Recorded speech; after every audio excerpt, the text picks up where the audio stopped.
प्रिय विद्यार्थियों, नमस्कार। Jyotiba Phule group of education online classes में आप सभी विद्यार्थियों का स्वागत है। मैं नरेश कुमार शर्मा लगातार कई दिनों से कक्षा 10 विज्ञान विषय की ऑनलाइन कक्षाएं आप सभी को उपलब्ध करा रहा हूँ। मैं एक बार फिर सभी विद्यार्थियों से कहना चाहूँगा, यदि हमारे इस स्कूल चैनल को सब्सक्राइब नहीं किया हो, सब्सक्राइब करें, लाइक भेजें। यदि कहीं कोई डाउट हो तो डाउट के लेने के लिए क्लियर करने हेतु कमेंट बॉक्स में कमेंट भेजें। मैं आपके उस डाउट को अगले वीडियो में क्लियर कर दूँगा। कल मैंने आपको श्वसन के बारे में बताया था कि किस तरह से हमारे जो एल्वेलाई होती हैं, कुंभिकाएँ होती हैं, वो एक फेफड़े के क्षेत्रफल को बढ़ा देती हैं। अगर हम मान लीजिए कुंभिकाओं को खोल करके यदि फैलाएँ तो ये 15-15 करोड़ कुंभिकाएँ जो फेफड़े में पाई जाती हैं, लगभग 80 वर्ग मीटर क्षेत्र को ढक लेंगी। एक और बात भी मैंने आपको बताया था, यदि हमारे शरीर में मिश्रण के द्वारा ऑक्सीजन का अणु गति करता हुआ फेफड़े से लेकर के कोशिकाओं तक पहुंचता, तो जैसे मैंने बताया था फेफड़े से ऑक्सीजन का एक अणु पैर के कोशिका तक पहुंचने में लगभग 3 साल का समय लगा था। हमारे पास में बहुत ही प्रसन्नता का विषय है कि हीमोग्लोबिन नामक बड़े लवण पाया जाता है जो ऑक्सीजन परिवहन का कार्य करता है। इससे जुड़े हुए कुछ प्रश्न हैं। वैसे तो देखिए, मैं एक बार सभी विद्यार्थियों को फिर याद दिला देता हूँ कि सारे जो मैं नोट्स तैयार करवा रहा हूँ उन नोट्सों के आधार पर आप सारे प्रश्न कर सकते हैं, परंतु यदि इसके उपरांत भी यदि आप चाहें तो मैं आपको प्रश्न को उत्तर दे सकता हूँ। देखिए, जैसे पहला प्रश्न है कि श्वसन के लिए ऑक्सीजन प्राप्त करने की दिशा में एक जलीय जीव की अपेक्षा स्थलीय जीव किस प्रकार से लाभप्रद होता है। तो मैंने आपको प्रथम बार में बताया था कि श्वसन के लिए ऑक्सीजन प्राप्त करने की दिशा में एक स्थलीय जीव की अपेक्षा है जलीय जीव नुकसान में क्यों रहता है, या जलीय जीव की अपेक्षा स्थलीय जीव लाभप्रद क्यों है। इससे तात्पर्य यह है कि जलीय जीव होते हैं जो 1% ऑक्सीजन से श्वसन क्रिया करते हैं, जबकि स्थलीय जीव होते हैं जो 21% ऑक्सीजन से श्वसन क्रिया करते हैं। तो क्वेश्चन नंबर 1, श्वसन के लिए ऑक्सीजन प्राप्त करने की दिशा में श्वसन के लिए ऑक्सीजन प्राप्त करने की दिशा में एक जलीय जीव की अपेक्षा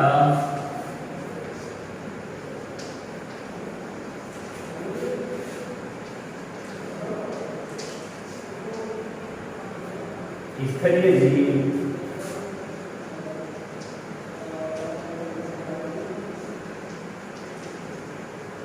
क्यों लाभप्रद है,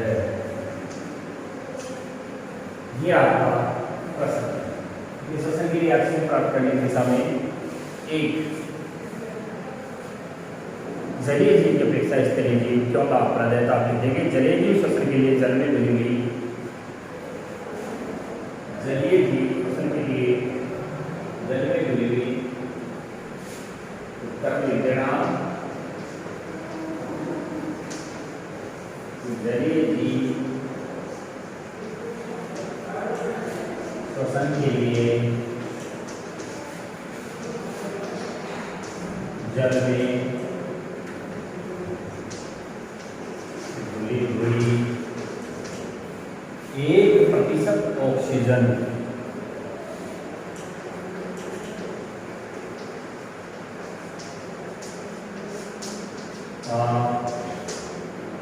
ही उपयोग कर पाते हैं। कितना? 1% ऑक्सीजन का ही उपयोग करते हैं।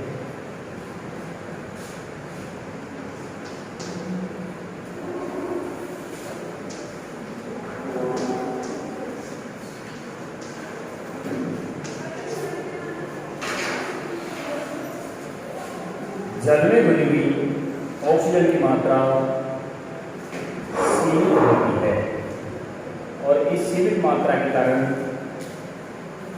जलीय जीवों को काफ़ी कुछ मशक्कत करनी पड़ती है, जबकि स्थलीय जीव वायु में घुली हुई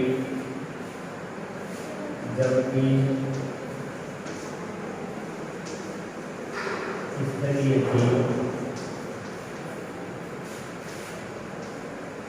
वायुमंडल में विद्यमान 21%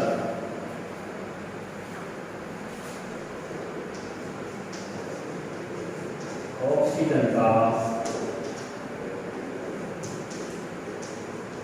उपयोग श्वसन क्रिया में करता है।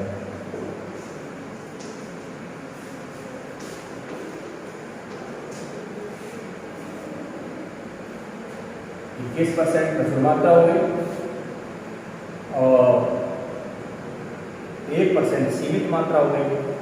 इसीलिए एक जलीय जीव की अपेक्षा स्थलीय जीव ज़्यादा ऑक्सीजन ले पाता है।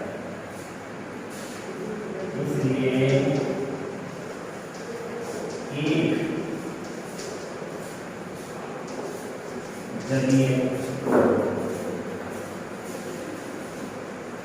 जीव की अपेक्षा स्थलीय जीव अधिक ऑक्सीजन श्वसन क्रिया दे पाता है।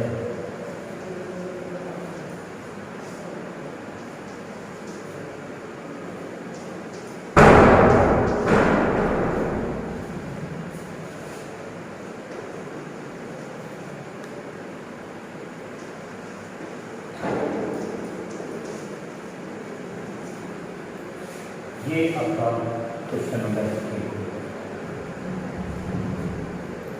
आप इसका या तो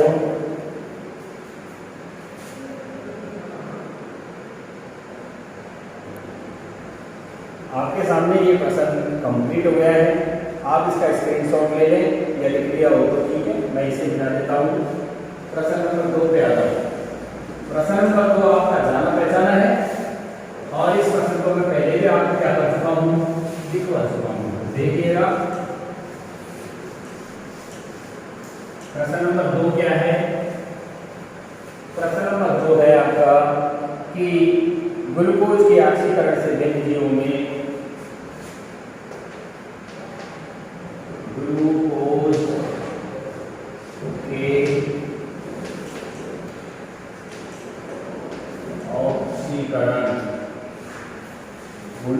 के ऑक्सीकरण से भिन्न जीवों में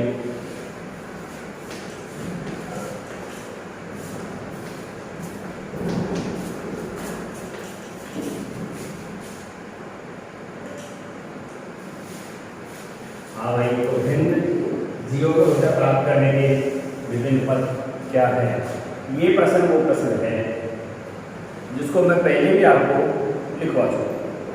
जैसे आपको विभिन्न प्रकार की जैविक क्रियाओं के लिए जो आवश्यक ऊर्जा है वो कहाँ से प्राप्त होती है, वही भोजन के ऑक्सीकरण से प्राप्त होती है, जो किसके रूप में संचित होती है, एडिनोसिन ट्राइफॉस्फेट के रूप में संचित होती है। अब भिन्न भिन्न जीवों के पथों के बारे में मैं आपको पहले भी दिखा चुका हूँ। एक वायवीय पथ होता है, एक अवायवीय पथ होता है। अवायवीय पथ को 2 भागों में बांट रखा है। अल्पवायवीय यानी वायु के अभाव में, ऑक्सीजन की कमी में होने वाला ऑक्सीकरण। तो आप लिखना शुरू कर देंगे कि विभिन्न प्रकार की जैविक क्रियाओं के लिए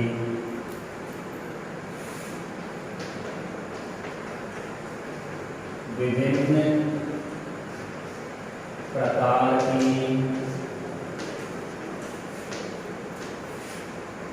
जैविक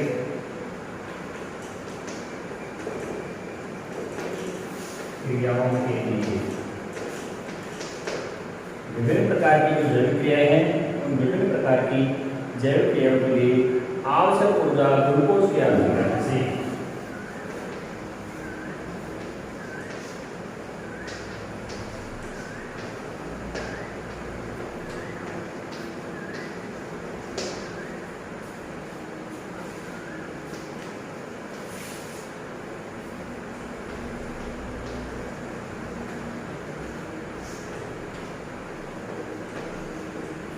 ग्लूकोज के ऑक्सीकरण से प्राप्त होती है, जो एडिनोसिन ट्राइफॉस्फेट के रूप में संचित होती है।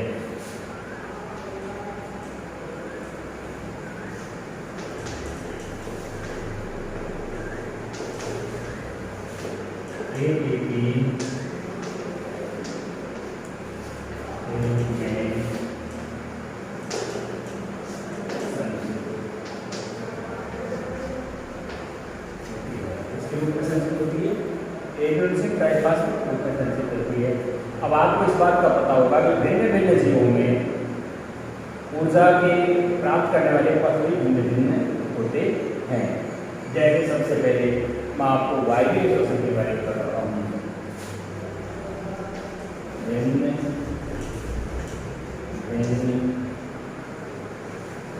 जीवों में ऊर्जा प्राप्त करने के पद्धति भिन्न होते हैं। सबसे पहले वायवीय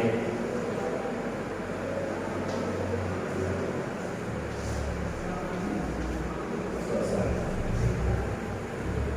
जिसको वायवीय श्वसन कहते हैं, वायवीय ऑक्सीकरण भी कहते हैं इसको। आपको पता होगा कि श्वसन यदि ग्लूकोज का ऑक्सीकरण ऑक्सीजन की उपस्थिति में होता है, जिसे वायवीय श्वसन कहते हैं। यदि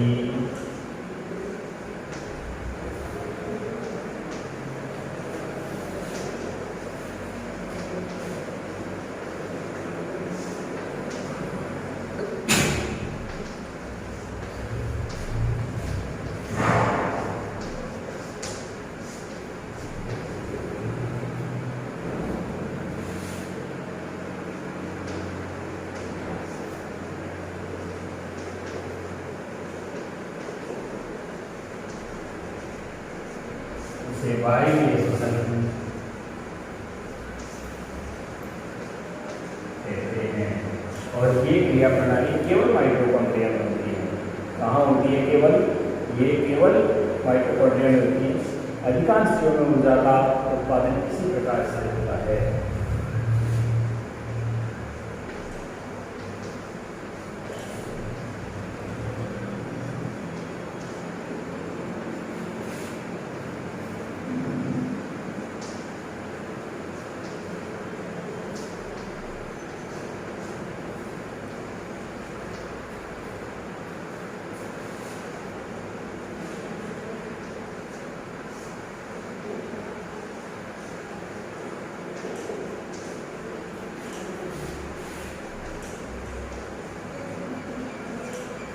इसी प्रकार से होता है। अब आपको पता होगा कि ग्लूकोज के अणु लेंगे, कोशिका द्रव में क्रिया होगी, पायरुवेट अणु बढ़ेंगे, और माइटोकॉन्ड्रिया में क्रिया होगी, कार्बन डाइऑक्साइड जल और ऊर्जा बाहर निकलती है।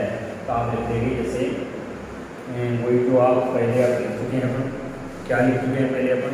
कि पहले अपन ने लिख लिया है कि ग्लूकोज 6 कार्बन अणु, जैसे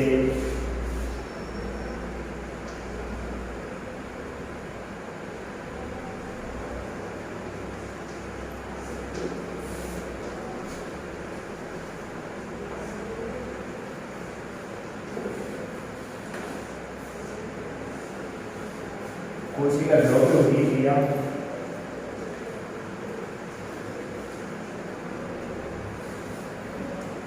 और वहाँ पायरुवेट बनेगा।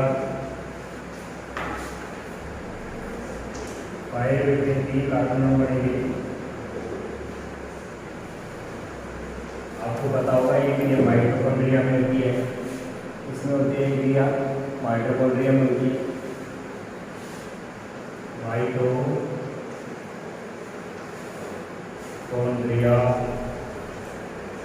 ये क्रिया होती है। जल शुद्ध क्या क्या बनता है पता है आपको? कार्बन डाइऑक्साइड, जल और ऊर्जा बनती है। CO2 H2 plus adenosine triphosphate के रूप में ऊर्जा बनती है। ये आपका वायवीय पद हो गया है। दूसरा वाला वही है जो मैं आपको ए वाई बी लिखवा चुका हूँ, चाहो तो मैं उसे भी आपको लिखवा दूँ कि भाई ए वाई बी क्या होता है। आप इसे उतार लें ताकि मैं आगे बढ़ाऊँ।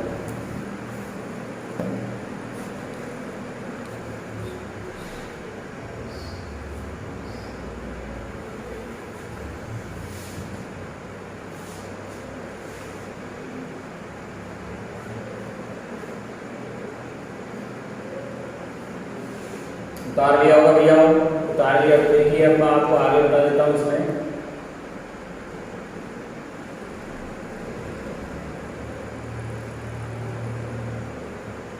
दूसरे नंबर पे लिखिए एवाई शोषण, जो ऑक्सीजन की अनुपस्थिति में होने वाला शोषण होता है।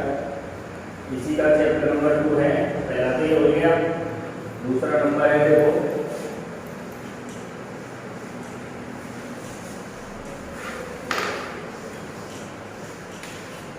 आपको पता होगा एवाई का जो शोषण है वही का अनुपस्थिति होता है सूक्ष्म जीव ईस्ट जैसे जीवाणुओं में होता है, और ईस्ट जैसे जीवाणुओं में होने के पश्चात पायरुवेट बनता है।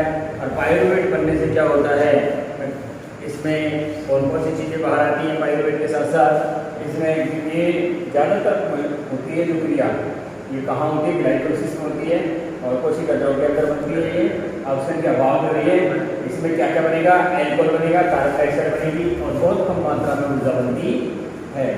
ये क्रिया एवाई शोषण के दौरान होती है। तो आपने सोचा कि वायु के शोषण में क्रिया होगा, एवाई के शोषण के बारे में लिखेंगे तो आप इसी प्रश्न के पार्ट नंबर 2 पे लिख लेंगे। 2 का पहला है ये एवाई शोषण। देखिए एवाई शोषण क्या है कि एवाई शोषण, इसमें ऑक्सीजन की अनुपस्थिति में होने वाले शोषण को एवाई शोषण कहते हैं।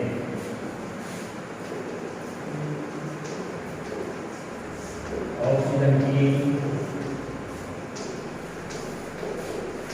अनुपस्थिति में होने वाले श्वसन को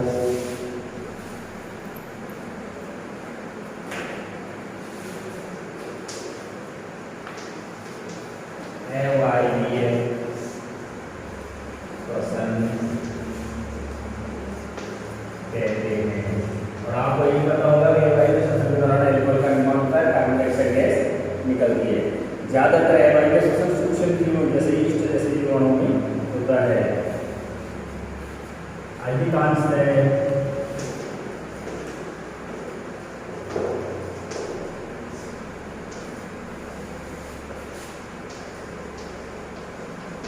एवाई शोषण ईस्ट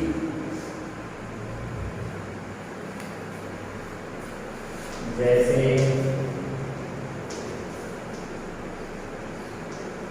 सूक्ष्म जीवों में होता है। जब सूक्ष्म जीवों में क्रिया होती है तो आपको पता होगा कि ग्लूकोज विघटित होकर के इसमें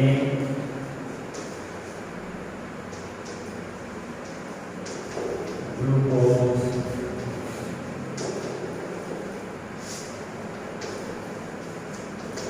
विघटित होकर के टूट करके ग्लूकोज का और क्या बन जाता है पता है, में कार्बन डाइऑक्साइड मिथाइल अल्कोहल बनता है CO2 प्लस इथाइल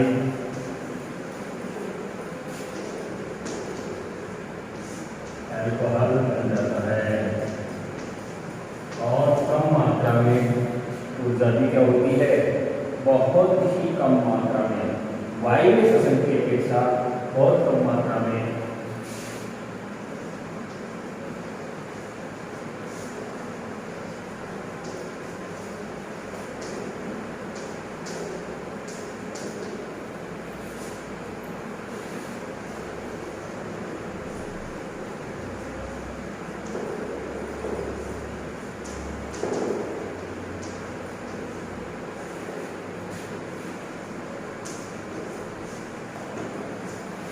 एग्जाम का तो आपने इसका देख के रखा होगा कि लास्ट में क्या क्या बनता है, 2 इलेक्ट्रॉन ऊर्जा के बनते हैं। अब इसी के साथ ही आप ये देख रहे हैं कि अवायवीय श्वसन यानी जो वायु के अभाव में होने वाली श्वसन क्रिया, नंबर इसी का दूसरा वाक्य जो वायु के अभाव में, अभाव मीन्स कमी,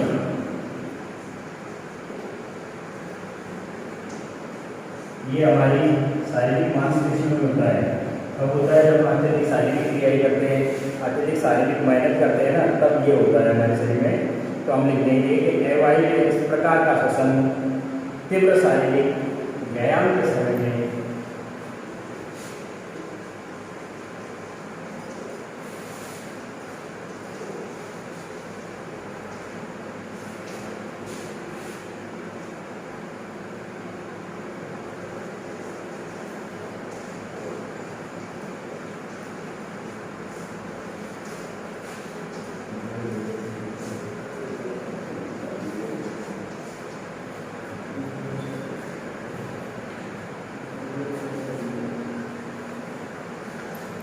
हमारी जो शारीरिक मांसपेशियाँ हैं उनमें होता है। क्यों?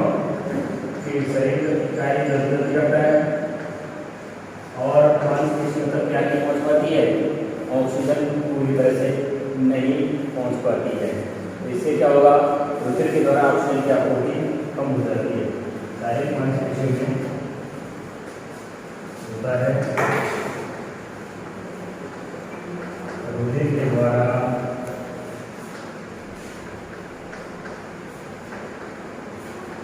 मांसपेशियों को रुधिर की पर्याप्त सप्लाई नहीं हो पाती है।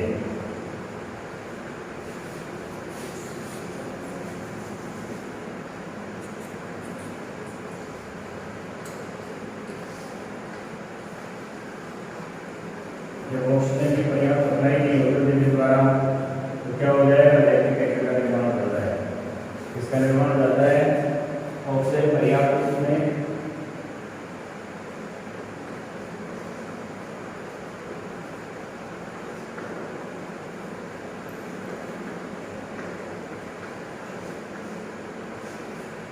परिणाम स्वरूप क्या होता है? जब पूरी तरह से ऑक्सीजन नहीं पहुंचेगी तो क्या होगा? ऊर्जा की अधिक मात्रा में होगी और लैक्टिक एसिड का निर्माण हो जाएगा।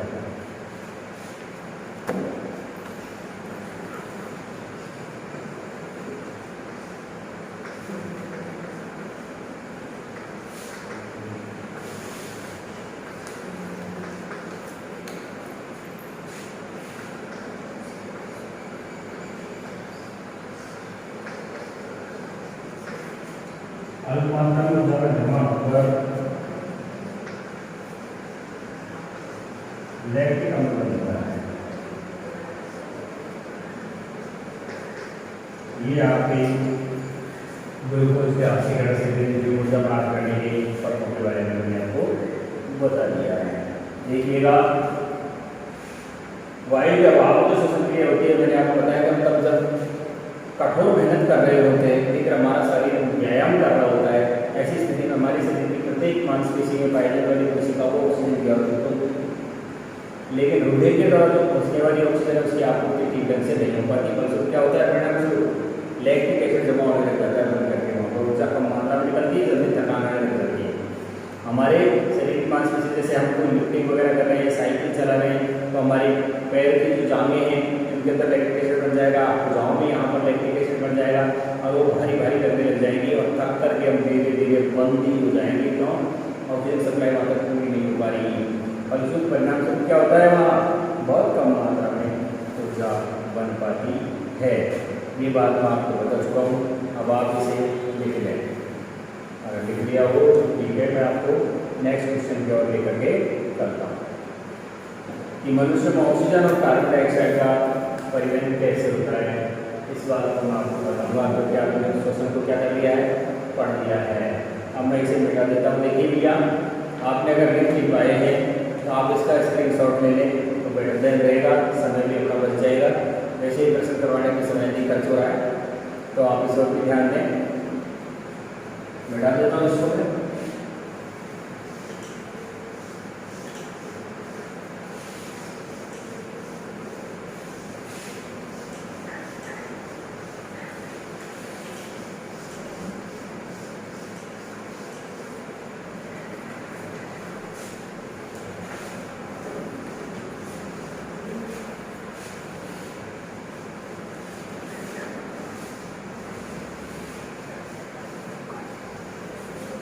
देखिए नया क्वेश्चन आ गया हमारा कि भाई मनुष्य में ऑक्सीजन तथा कार्बन डाइऑक्साइड का परिवहन कैसे होता है।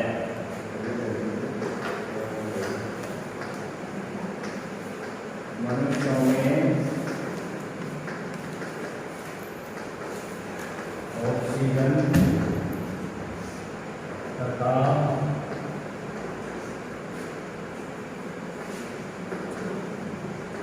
कार्बन डाइऑक्साइड का परिवहन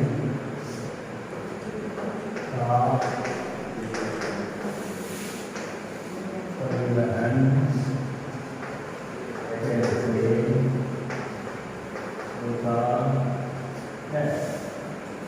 मनुष्य में ऑक्सीजन और कार्बन डाइऑक्साइड का परिवहन देखो भाई हम इस बात को जानते हैं कि नासा द्वारा हमारे दो नासा द्वार होते, ये नासा द्वार नासा मार्ग से जुड़े हुए हैं। नासा मार्ग से खींची गई जो ऑक्सीजन होती है, नासा मार्ग से जो खींची गई ऑक्सीजन है वो सीधी कहाँ जाती है, फेफड़ों की कोशिकाओं में जाती है।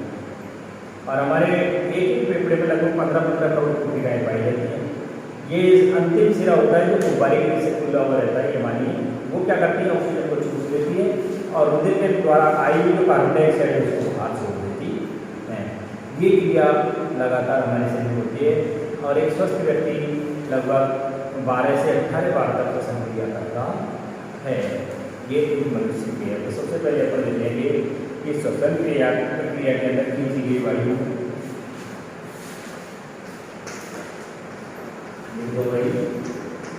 श्वसन प्रक्रिया के दौरान खींची गई वायु नासा मार्ग से होते हुए कहाँ जाती है, फेफड़ों की कोशिकाओं में भर जाती है। नासा मार्ग से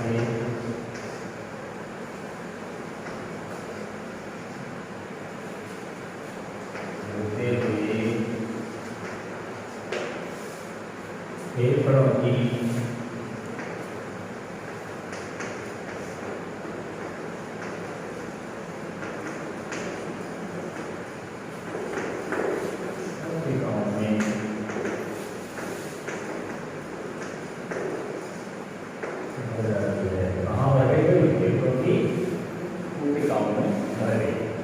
मैंने आपको ये बता दिया कि हमारे एक फेफड़े में लगभग 15-15 करोड़ कोशिकाएं पाई जाती हैं। फेफड़ों के अंदर रुधिर कोशिकाओं का एक जाल सा फैला रहता है। मानव शरीर में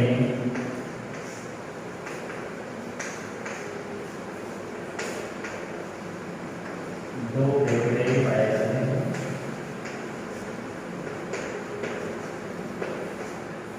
दायां फेफड़ा और बायां फेफड़ा। दायां फेफड़ा बाएं फेफड़े के अपेक्षा थोड़ा छोटा होता है परंतु चौड़ाई भी ज़्यादा होती है। महिलाओं के फेफड़े पुरुषों की तुलना में छोटे होते हैं। महिलाओं के फेफड़े पुरुषों की तुलना में छोटे होते हैं और हमारा जो दायां फेफड़ा है वो बाएं फेफड़े से थोड़ा छोटा होता है लेकिन चौड़ाई भी ज़्यादा होता है। तो देखिए मानव शरीर में दो फेफड़े पाए जाते हैं और फेफड़ों के अंदर रुधिर कोशिकाओं का जाल फैला रहता है।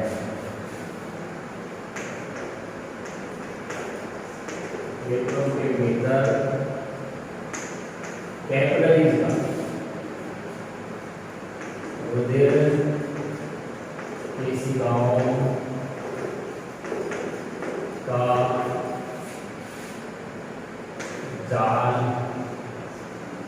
फैला रहता है। अब एक कोशिका का मतलब आप जान लीजिए कि जब धमनी और सिराएं उत्तरोत्तर लगातार छोटी से छोटी यानी बारीक बाल से भी पतली नलिकाओं के रूप में बढ़ जाती है, ऐसी को हम केशिकाएं कहते हैं। कैपिलरी जंग इसका नाम होता है। तो क्या होता है, जाल फैला हुआ हो गया है और आरबीसी में उपस्थित हीमोग्लोबिन क्या करती है, O2 की प्रति अति सहिष्णु होती है। हमारे शरीर में पाई जाने वाली हमारे शरीर में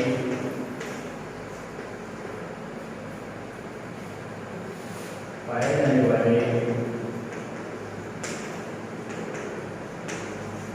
रुधिर की आरबीसी पर रेड ब्लड सेल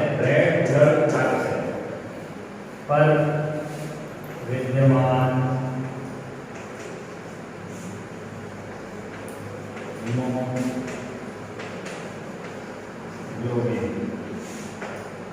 आंतरिक कणिकाओं में विद्यमान कौन रहता है, हीमोग्लोबिन। इसी के कारण हमारे रुधिर का रंग लाल रहता है। ये ऑक्सीजन के प्रति क्या होता है, हीमोग्लोबिन अति संवेदनशील होता है। इसमें तत्काल क्या करने की क्षमता पाई जाती है, यानी ऑक्सीजन को चूस लेने की क्षमता पाई जाती है। तो हीमोग्लोबिन के प्रति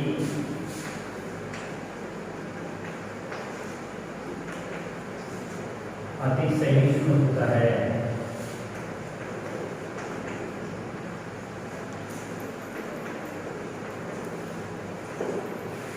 हीमोग्लोबिन हमारे ऑक्सीजन के प्रति अति सहिष्णु हो गया तथा क्या होता है, इसलिए वायु कोशिकाओं से क्या होता है, विस्तृत होकर के ऑक्सीजन हीमोग्लोबिन में जुड़ जाती है।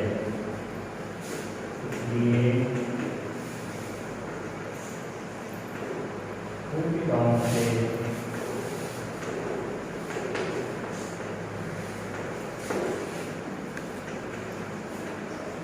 ऑक्सीजन विस्तृत होकर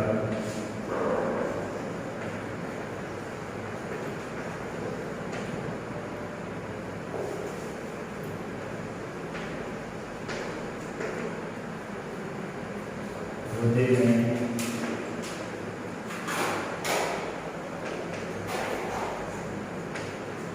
जुड़ जाती है। कहाँ जुड़ गई है भाई, अब ये रुधिर से जुड़ गया था, रुधिर में पहुंच गई है। रुधिर इस ऑक्सीजन को लेकर के कहाँ पहुंच जाएगा, ये ऑक्सीजन की कमी वाले लोगों को पहुंचा जाएगा। रुधिर इस ऑक्सीजन को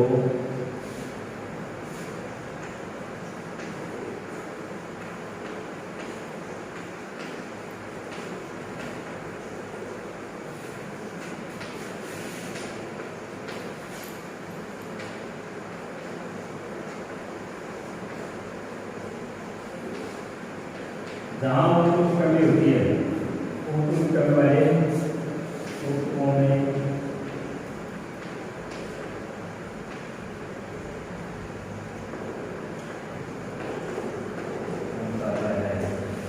जब ऊतकों में पहुंच गई है, फिर उसके पश्चात क्या होगा, हाँ भाई, तो हीमोग्लोबिन ऑक्सीजन के O2 कमी वाले ऊतकों में पहुंचा देता है और कार्बन डाइऑक्साइड में रुधिर के अंदर मिलकर के फेफड़ों तक पहुंच जाती है तथा वहाँ उपस्थित CO2 को घोलकर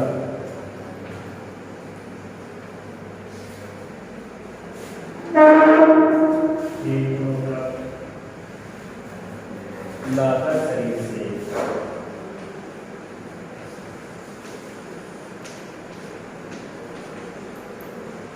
बाहर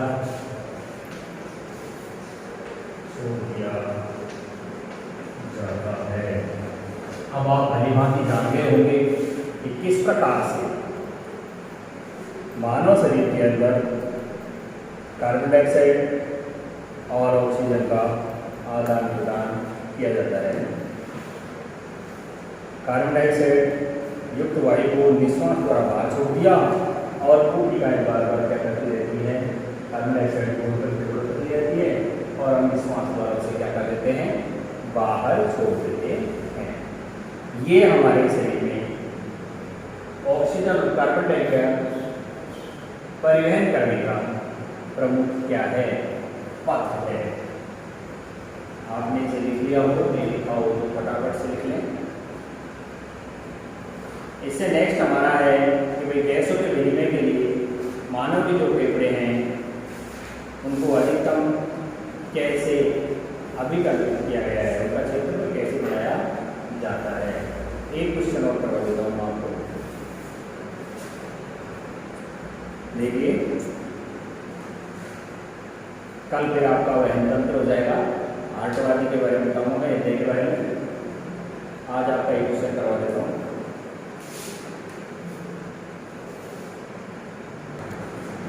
फेफड़ों में प्रवेश करने के बाद प्रत्येक रश्मि बार बार क्या होती है?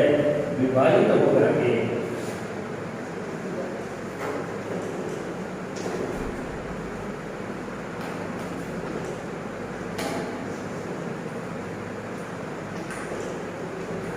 बार बार आपने देखा होगा कि ये हमारे श्वासनली आगे जैसे मान लीजिए, और ये श्वासनली आगे चल के दो भागों में बट गई है इस तरह से, ये दो भाग हो गए इसके, और यहाँ हमारा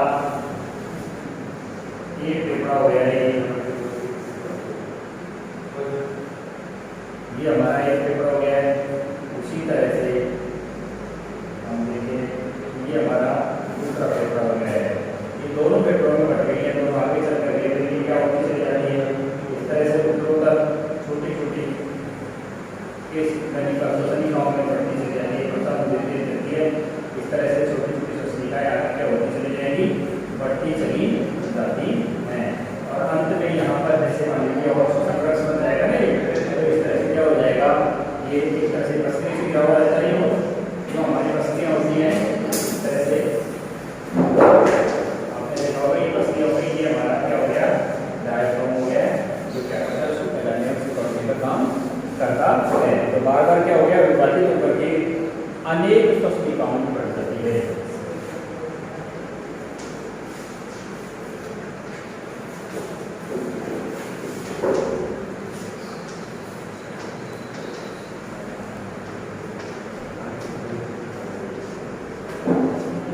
अनेक श्वसनिकाएं आगे चल करके क्या करती है? जब ये श्वसनिकाएं और बढ़ती हैं उन्हें कूपिका नलिकाओं में बढ़ जाती है। अंतिम सिरा और इनका जो अंतिम सिरा होता है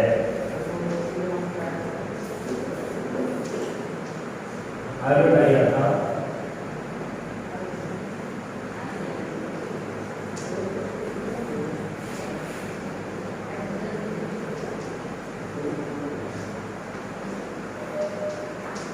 अंतिम सिरा क्या है? कोशिकाओं में विभाजित हो जाता है। और जब कोशिका नलिकाओं में बढ़ गया तो प्रत्येक कोशिकाओं में फेफड़ों की एक फेफड़े के अंदर लगभग कोशिकाओं की संख्या 15-15 करोड़ होती है। प्रत्येक फेफड़े में लगभग 15-15 करोड़ एल्वेओलाई पाई जाती हैं।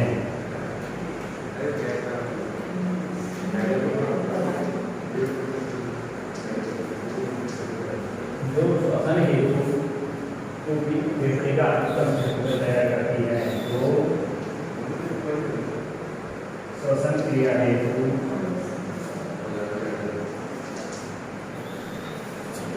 फेफड़े का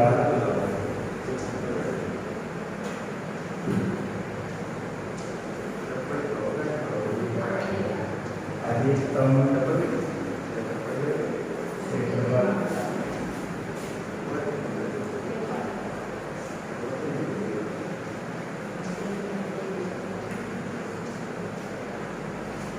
यानी मान लीजिए हम क्या करें, दोनों फेफड़ों का सतही क्षेत्रफल 80 वर्ग मीटर के समझ लिए कोशिकाएं क्या करती हैं? अगर कोशिकाओं को खोल करके फैलाया जाए तो 80 वर्ग मीटर क्षेत्रफल रखेगी। यदि कोशिकाओं के सतही क्षेत्रफल को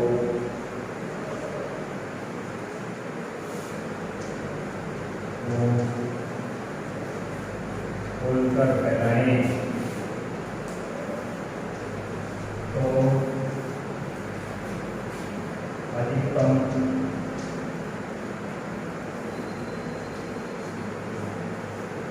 80 वर्ग मीटर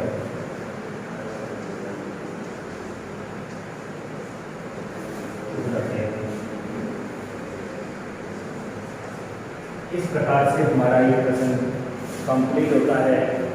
आज मैं आपको नहीं करवाना चाहूँगा, आप चाहो तो इसका स्क्रीनशॉट ले लें या आपने इसे लिख लिया हो। कल आते ही आपको वहन मानव में वहन पढ़ाऊँगा और उसके बाद हार्ट के बारे में हृदय की क्रिया प्रणाली पढ़ाऊँगा। तब तक के लिए धन्यवाद। शायद आपने उतार लिया होगा, नहीं उतारा है तो स्क्रीनशॉट ले ले भैया।